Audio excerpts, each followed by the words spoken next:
Okay, nested conditionals. That's one of the code smells that I often see amongst junior and sometimes intermediate developers. So basically what I mean by that is a piece of code that looks like this. You have a bunch of if, else, and a switch in the middle and perhaps a loop. So the problem with these nested conditionals is they make programs hard to read, hard to change, hard to understand, and hard to test. The more nested conditionals we have, the more execution paths we have, which means we need various combinations of values in order to test a method. So in this lecture, I'm going to show you some really useful techniques to simplify conditional statements. Imagine you have a pattern like this in your code. So A is a Boolean expression, and if it's true, you're going to set the value of C to some value. Otherwise, we're going to set C to another value. We can rewrite this conditional block using the ternary operator in C#, and that looks like this. The ternary operator has three parts: the first part, the second part, and the third part. Note that these parts are separated by a question mark and a colon. So let's see what it means. We can read this expression as if A is true, that's the question mark, we're asking a question.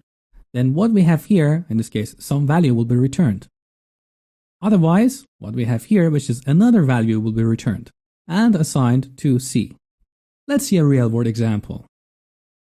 So imagine we have an expression like this. If customer.total orders is greater than 50, we want to set discount to 0.1. Otherwise, we want to set it to 0.01. We can rewrite this expression using ternary operator like this. So if customer.total orders is greater than 50, we want to return 0.1 and assign it to discount. Otherwise, we'll return 0.01 and assign it to discount. Note that you don't always have to use the ternary operator to set variables. You can use them to return values from your methods.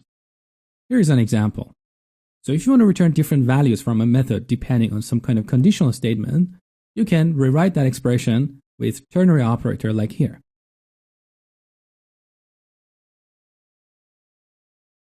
Now, while ternary operator is a good technique to simplify conditional statements, do not go over the board when using them. So I have seen ternary operator used exactly like the example you see here in the real world. And an expression like that is so unmaintainable. Seriously, I can't even understand that.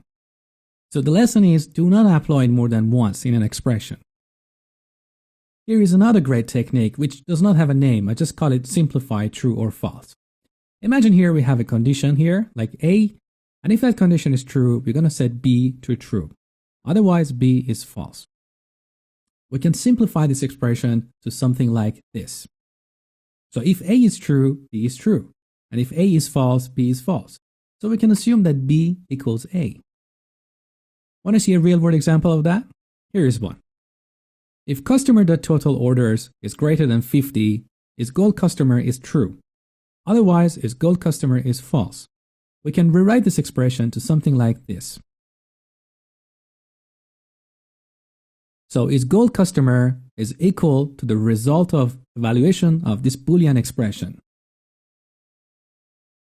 Now here is another technique. Imagine you have two nested conditional statements like the one you see here. So if A is true, and we come here, if B is true, then some statement is going to be executed. We can use the logical AND operator to rewrite these conditional statements like this. So if A and B are both true, then that statement is going to be executed. There is also another way to rewrite this expression and get rid of the nested levels. We can use the guard statements. So in this case, that statement is executed only if A and B are true. So if A is not true, we're never going to get here.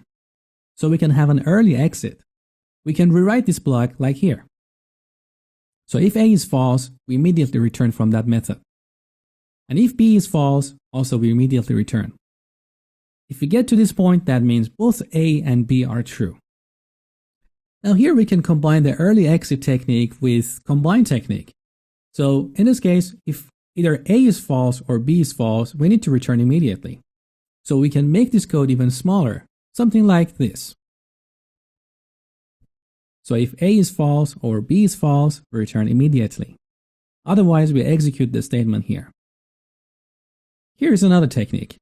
So imagine you have a block like this. If A is true, and you come here, if B is true, then is valid equals true. Otherwise, if C is true, and here we have B condition again, then is valid equals true. So you can see in both these blocks, is valid is set to true only if B is true. So if B is not true, is valid is not going to be set to true. What we can do is to take B out and push A and C inside. Then the code will look something like this. So as you see, we reduced 4 if statements to 3. Now we can use the combine technique. So once we get inside this if block, if A is true or C is true, then is valid equals true. So we can combine these two if statements to something like this. Now we have only 2 if statements. And we can apply the combine technique again. So if B is true and either A or C is true, then is valid equals true.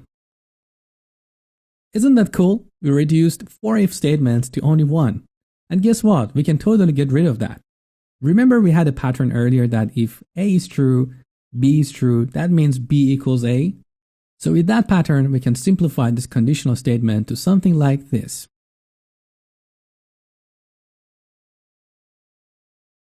So we totally got rid of all these nested if statements. Now again, when you're using these techniques, make sure not to go over the board. So what I mean is, if your expression looks like this, it absolutely stinks. No one can read and understand an expression like this. So everything in moderation. As you're consolidating these conditional statements, do your judgment to see if the result is more maintainable and more understandable than the previous code. And it's always best to ask someone else for their opinion as well, because something that is simple and straightforward to you may not necessarily be the same for another person in your team. And remember my rule of clean coding. My rule is we write clean code for others, not ourselves. Most of the time we understand our own messy code. Our code is clean only when someone else understands it. So I strongly recommend you to ask someone else for their opinion after writing your code. Make sure to have someone else review it. Okay, now that you have learned some principles and techniques of simplifying conditional statements, let's get into the mechanics and see how we can do it in Visual Studio. Okay, the example we're going to work on here is nested conditionals that you can find in the solution under nested conditionals folder. So in this file, I've got a couple of classes, a customer class with a property called loyalty points, and a reservation class that in its constructor takes a customer and a date time. Our reservation class has a property called isCanceled and a cancel method.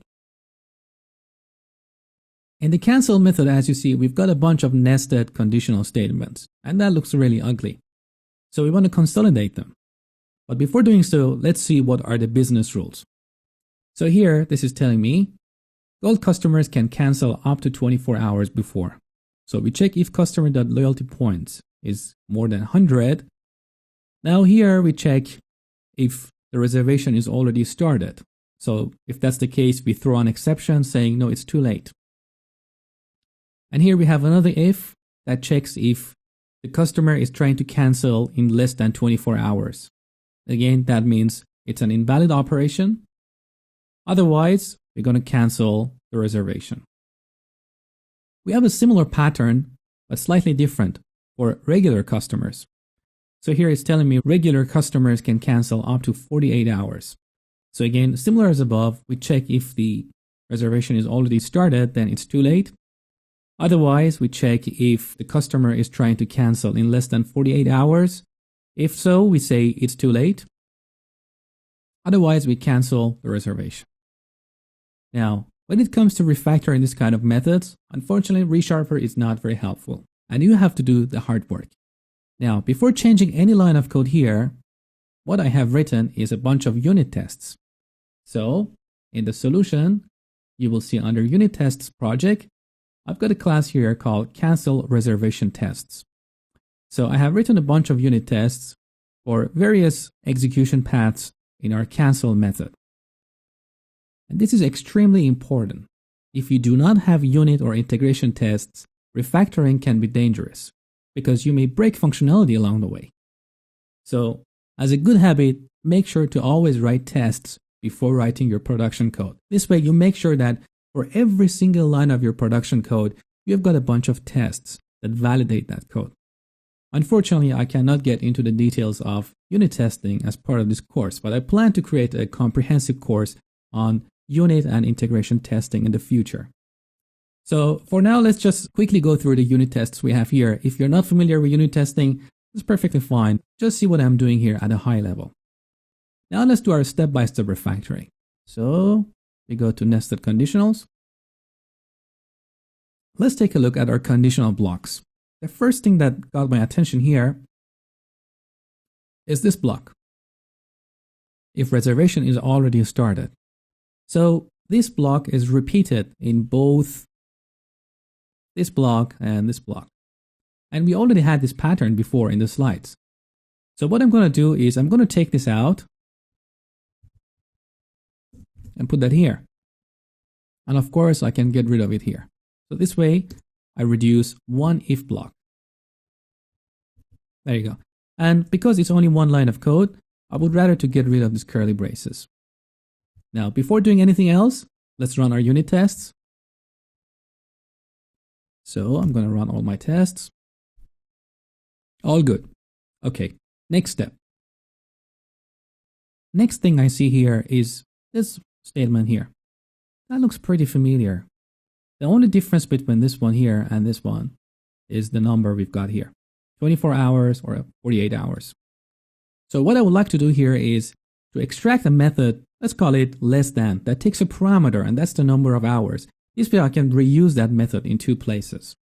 Now, before doing that, I need to turn this number here, which is a magic number, to a parameter.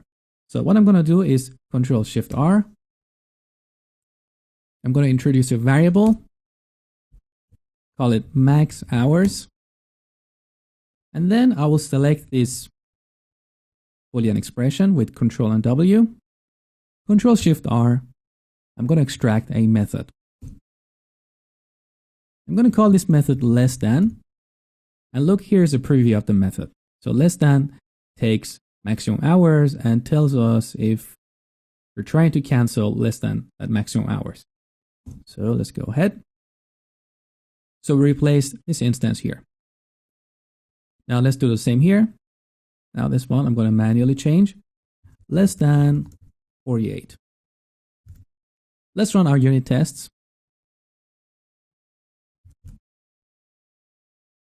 Okay, so far so good. Back here. Another thing I see here is this conditional expression here. Customer.loyaltyPoint is greater than 100. The problem with magic numbers like this one here is the business rule is hidden, and that's why we have this ugly comment here. We can extract this into a well-named method or property and totally get rid of that comment. So what I'm going to do is I select it, Control-Shift-R, extract method. I'm going to call it isGoldCustomer. At this point, I have not broken any functionality, so all my tests should pass. Now we can get rid of this ugly comment. Now I want to make these two blocks, this one here and this one here, a little bit similar, so perhaps I can extract another method here. Before doing that, I need to fix this issue with this max hours because it doesn't look exactly like this block here. Here I'm directly passing a number here, whereas here I have a local variable. So let's inline that. Control-Shift-R, inline variable. Okay. Now these two blocks look very similar. So what I'm going to do at this stage is I'm going to use the combine technique that I showed you in the slides. So remember I said if you have two nested if statements, you can use the logical AND operator. So I'm just going to move that one here, if less than 24. Then I need to move this throw exception inside this block. Get rid of this comment and get rid of this unnecessary if because we combine the two. So if that's the case, we throw an exception. Otherwise, we're going to cancel. So I'm going to take this out. Let's run our tests. So Control T and R.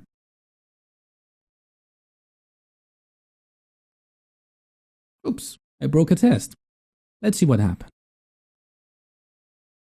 So if a gold customer trying to cancel more than 24 hours, the reservation should be canceled. But that test broke. So let me debug that. What I'm going to do is I get back to my production code. I'm going to put a breakpoint here.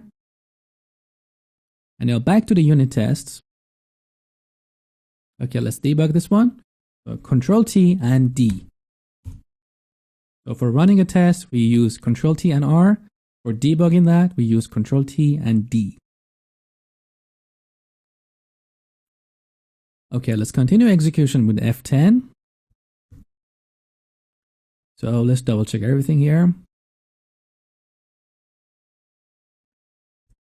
Is gold customer? Yes, true. So we are a gold customer. So far, so good. Is it less than 24 hours? No, because we're trying to cancel the reservation in the future. So that's fine. Let's keep going. Now we are inside the else block. And here we are checking if it's less than 48 hours. And probably is. Let's go to our unit test. The test that has failed is this one. Gold customer canceling more than 24 hours. And the value I used here was 25 hours. So back to our production code. You see, because 25 hours is less than 48 hours, I think we are going to go into this block. Yes, and that's the reason we got the exception. So what we had to change here is something like this. Let's stop the debugger with Shift and F5. If it's not gold customer and is less than 48 hours, then throw the exception. Now let's get back and run our tests. Beautiful. Okay, next step. Another thing that I can see here immediately is ReSharper has grayed out this else block here, which means we don't need it. So I put the cursor here and we immediately see this yellow bulb. So I press Alt and Enter. And ReSharper is suggesting to remove redundant else. There you go. And let's get rid of all these ugly comments. I don't really like them. Okay, now the code looks interesting. So let's get rid of this extra is cancelled equals true. I like to make this code a little bit more expressive. What we can do at this stage is to combine these two if statements with a logical OR. So that will look something like this. So we have this original Boolean expression.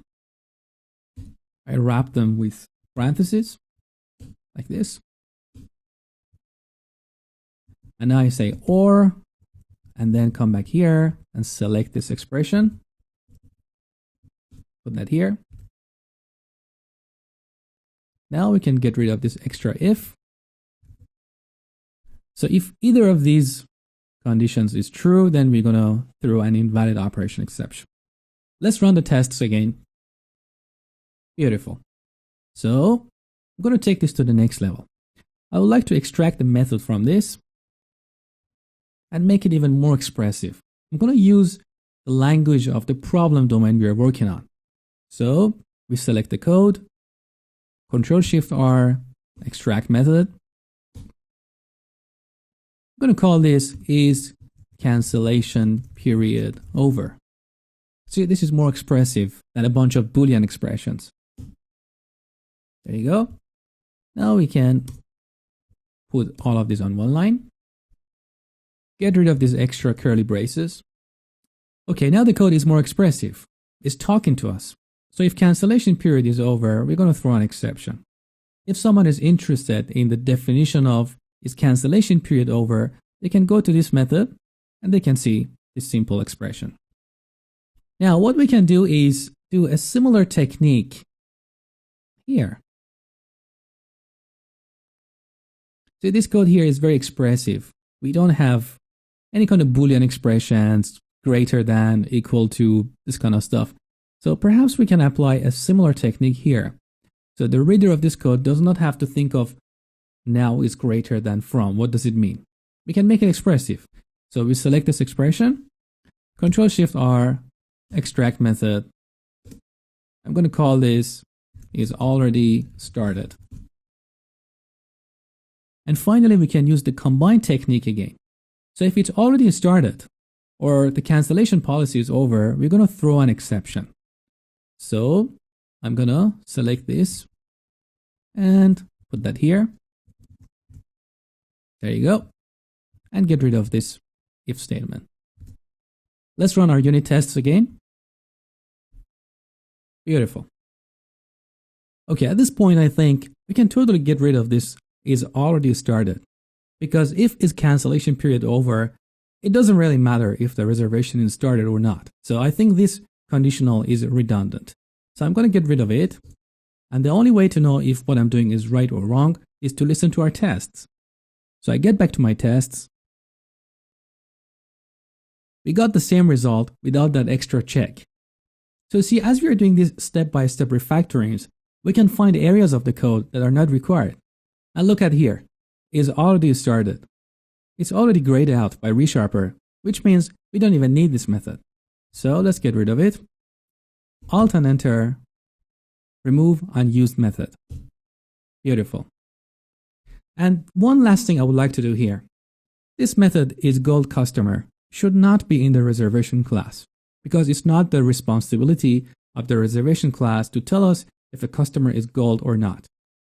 This method belongs to the customer itself. In object-oriented programming, we have a principle called information expert. And that means we should give the responsibility to an object that has the data or the logic or the behavior we are trying to implement. In this case, the customer class has the data, has the loyalty points. So we should ask the customer if it's a gold customer or not. So what I'm going to do is I'm going to move this method to the customer class. I can do that with ReSharper, Control-Shift-R, move instance method. And ReSharper kind of detected that I can potentially move this to the customer class. So I'm going to select this here. Next, it's telling me that the access rights for the member have to be changed. And the reason for that is this is gold customer is a private method in the reservation class, but once we move it to the customer class, it should be a public method, so we can call it from the outside. I confirm that, gone. Let's look at our code again. So now in the customer class, we have this is gold customer. We can change that to a property, and that's your personal choice. And now look at our reservation. Our cancel method is only 2 lines of code with a simple if statement. We started with 6 if statements and converted that to only 1 if statement. And that is very descriptive. This code reads like a newspaper. Now what I want you to do is to practice what you learn in this lecture every day in your programming career. It's not always easy, the answer is not always straightforward, and sometimes it takes a bit of practice. But the important thing here is make sure to write your unit test or at least integration test before doing any of these refactorings. In this example, you saw that in the middle of these refactorings, I broke a test. And if I didn't have this test to tell me that I have broken code, I had no clue. And we could potentially deploy this application to the production, and maybe it would cause a serious issue in the business. Okay, that brings us to the end of this lecture. The next lecture, we're going to look at switch statements and how to refactor them using polymorphism. I hope you enjoyed this lecture, and thank you for watching.